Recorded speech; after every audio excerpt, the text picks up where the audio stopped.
దాని ప్రాసెస్ ఏమిటో నీకు చెప్పాలి కదా మరి. ఆ ప్లేట్ తీసుకో. ఇవేమిటి? బియ్యం, మామూలు బియ్యం. ఇవేమిటి? ఇప్పుడు బియ్యం, ఉప్పుడు బియ్యం. ఇదేమిటి? మినపప్పు. అటుకులు. ఇది శనగపప్పు. శనగపప్పు. ఇది చెప్పు. మెంతులు. ఇప్పుడు ఎందుకు ఇవన్నీ నాకెందుకు చెప్తున్నావు? నాకు అర్థం కాదు. చేయాల్సి నువ్వే కదా, నేర్చుకోవాలి కదరా. ఒక గొప్ప కళాకారుడు అంటే ఒక గొప్ప వంటవాడు కూడా అయి ఉండాలి. ముందు వంటవాడు అయిపోయావు అనుకో, కళాకారుడు ఆటోమేటిక్ తీసుకెళ్ళి వంటకు పెడతాం. చెప్పు, ఏం చేయాలి వీటిని? ఇవన్నీ కలిసి కనీసం 4 గంటల సేపు నానబెట్టాలి బాగా. పోయింది టైం మొత్తం ఇక్కడ పోయింది. అంత పని నీతో చేయిస్తానా? మరి నాకు తెలుసు కదా, నువ్వు ఏ పని సవ్యంగా చేయబడి నమ్మకం నాకు ఉంది కదా. అందుకే పిండి ఆల్రెడీ సిద్ధం చేసి పెట్టా. అలా చెప్పు. ఇలా నానబెట్టిన బియ్యం రుబ్బుకున్న తర్వాత 6 గంటల సేపు దాన్ని పిండి తయారు చేసి పెట్టుకోవాలి. ఆ పిండి కింద తీసుకో.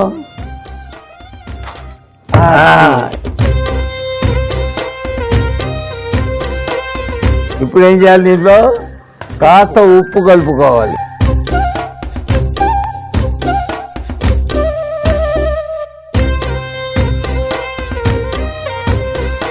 ఒక పెద్ద కప్పు మామూలు బియ్యం అయితే ఒక చిన్న కప్పు ఉప్పుడు బియ్యం, అలాగే ఒక చిన్న కప్పు అటుకులు.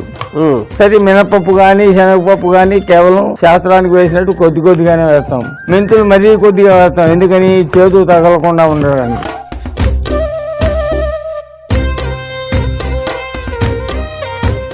దీన్ని మరీ పలచగా తీసుకోకూడదు, ఎందుకంటే మనం వేసేవి ఊతప్పం అంటారే, ఆ మందాన్ని వేయాలి కాబట్టి మూత తీసేయి. ఈ పెనం మీద కరెక్ట్ గా చిన్న 3 ఊతప్పాలు లాంటి దోశలు వేసుకోవాలన్నమాట. 3 ఒక్కో దాని మీద 3 పడతాయి. ఆ కప్పులు తీసుకో చెప్తా. ఉల్లిపాయలు అవి ఉన్నది ఇక్కడ పెట్టు. పచ్చిమిరపకాయలు, ఉల్లిపాయలు, కొత్తిమీర. తర్వాత గన్ పౌడర్. ఏం పౌడరు? గన్ పౌడర్ అంటారు దాన్ని. ఇడ్లీలో తింటారే పొద్దున్నే పొడి, నూనె నెయ్యి వేసుకు తింటారు. ఈ ఉల్లిపాయలు ఇవన్నీ వేసేసి మొత్తం కలుపు. పచ్చిమిరపకాయలు లేరా పౌడర్ కూడా వేసి కలుపు.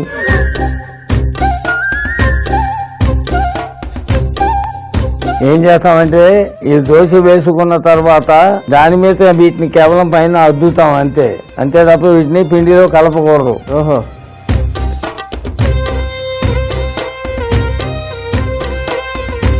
అక్కడ ఉన్న క్యారెట్ కూడా తీసుకురా, దాన్ని కూడా సన్నగా తురుము.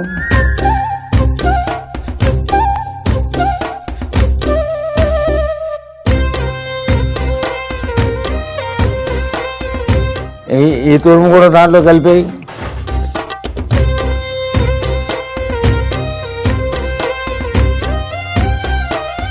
మధ్యలో ఏమవుతుంది, నూనెలో వేగిన తర్వాత తీయగా తగులుతుంటుంది. క్యారెట్ లో చిన్న తీపి ఉంటుంది, నీకు ఆ సంగతి తెలుసు కదా. కానీ వేడెక్కిందా? ఇప్పుడు ఏం చేస్తామంటే చిన్న దోశలుగా వేసుకోవాలి, ముఖ్యంగా సెంటర్ లో వేసుకోవాలి. దాని పక్కన ఇంకోటి వేయాలి.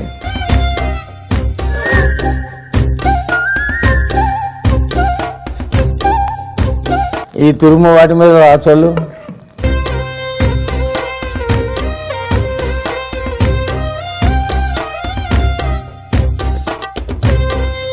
తీసేయంగా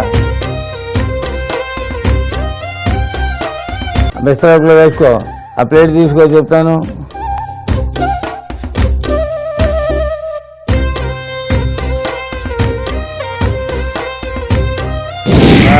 బాబాయ్ చూసావా ఎన్ని దోశలు వేసాను? బాగా వేసావు, బాగున్నాయి. Very good, wonderful.